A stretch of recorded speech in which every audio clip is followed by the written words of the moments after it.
Blog new day new blog र आज चाहिँ हामी ठ्याक्कै केही टेक्सासमा रहेको गुरुद्वारा जुन चाहिँ पन्जाबी सिखहरूको चाहिँ एकदमै ठुलो धर्म पीठ भनेर पनि भन्ने गरिन्छ। हाम्रो जस्तो मन्दिर भए जस्तै पन्जाबीहरूको चाहिँ यो मन्दिर नै भनेर भन्ने गरिन्छ। यो ठाउँमा पनि एकदमै सही तरिकाबाट गुरुद्वारा निर्माण गरिएको छ।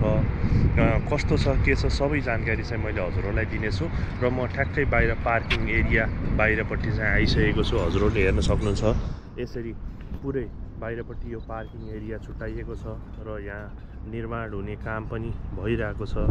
हजुरहरूले देख्न सक्नुहुन्छ यहाँ ठ्याक्कै गुरुद्वारा सिख सङ्गत भनेर भन्ने गरिन्छ र सबै डिटेल भित्रपट्टि गएर मैले हजुरहरूलाई दिनेछु कस्तो छ के छ सबै जानकारी।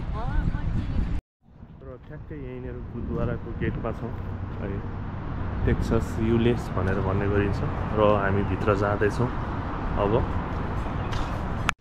हेर्न सक्नुहुन्छ भित्र जाँदैछौँ। एकदमै सही तरिकाबाट राखिएको छ। जुत्ताहरू राख्नलाई यसरी ठाउँ बनाइएको छ यहाँनिर। ठ्याक्कै जुत्ताहरू राख्नलाई गुरुद्वाराभित्र यसरी गुरुद्वारा एकदमै शान्त हुने गर्छ। भजन कीर्तनहरू यहीँ हुने गर्छ। ठ्याक्कै पन्जाबको दृश्य हामीले यहाँ देख्न सक्छौँ। गुरुद्वारा यो हाम्रो गुरुद्वाराको भित्रको दृश्य भजनहरू गाउने यहाँ हेर्न सक्नुहुन्छ। कस्तो छ दृश्य भनेर सबै देखाउँदैछु।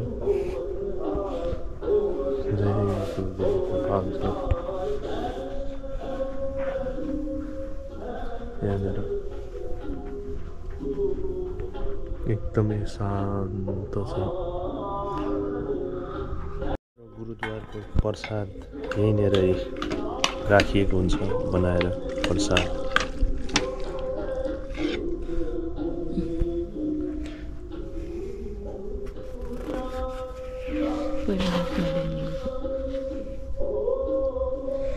र यो चाहिँ गुरुद्वारको प्रसाद लङ्गर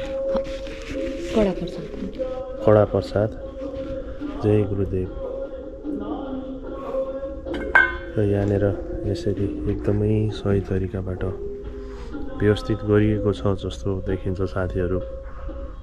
एकदमै व्यवस्थित गुरुद्वारको प्रसाद कडा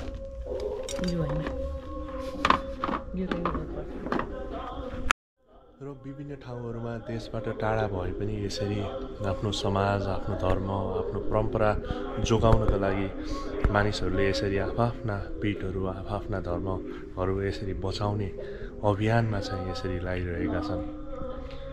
र ठ्याक्कै यसैको विपरीत हाम्रा नेताहरूले नेपालमा धर्म उडाउन खोजिरहेका छन् र यसरी चाहिँ धर्म बचाउनुपर्छ भन्ने यो पनि एउटा उदाहरण हो। साथीहरू हेर्नुहोस् है कस्तो छ ठाउँ। यहीँनिर लङ्गर भनेर जुन 24 घन्टा खानाको व्यवस्था प्रबन्ध गरिएको हुन्छ यो ठाउँमा। यहाँनिर लङ्गर हल भनेर र खानाहरू प्रशस्त मात्रामा चाहिँ दिएको हुन्छ। यहाँ जति बेला जुनसुकै समय आए पनि फ्रीमा खाना पाउने गरिन्छ। यहाँ यस्तो राम्रो ठाउँ विकास गरिएको छ जुन चाहिँ मैले नेपाली समाज पनि देखाएँ पन्जाबको समाज पनि देखाइरहेको छु। यसरी आफ्नो इतिहासलाई विश्वको जुनसुकै ठाउँमा गए पनि बिर्सिन हुँदैन भन्ने कुरा यो ठाउँले चाहिँ एउटा उदाहरण दिन सक्छ। र यहाँनिर लङ्गरी विशेष गरी आइतबार एकदमै भिड हुने गर्छ।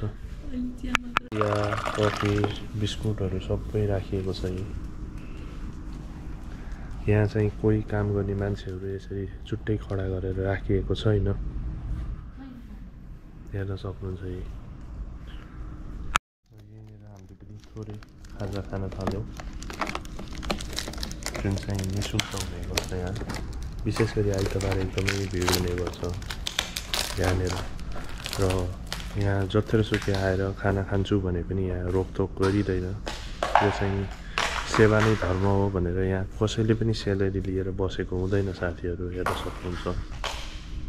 र फाइनली आज चाहिँ हामी गुरुद्वारा पनि घुमेर भ्यायौँ र कस्तो लाग्यो यो ब्लग कमेन्ट गर्न नबिर्सिनु होला र आउने दिनहरूमा यस्तै जानकारीमूलक भिडियो लिएर आउनेछु। Bye, take care.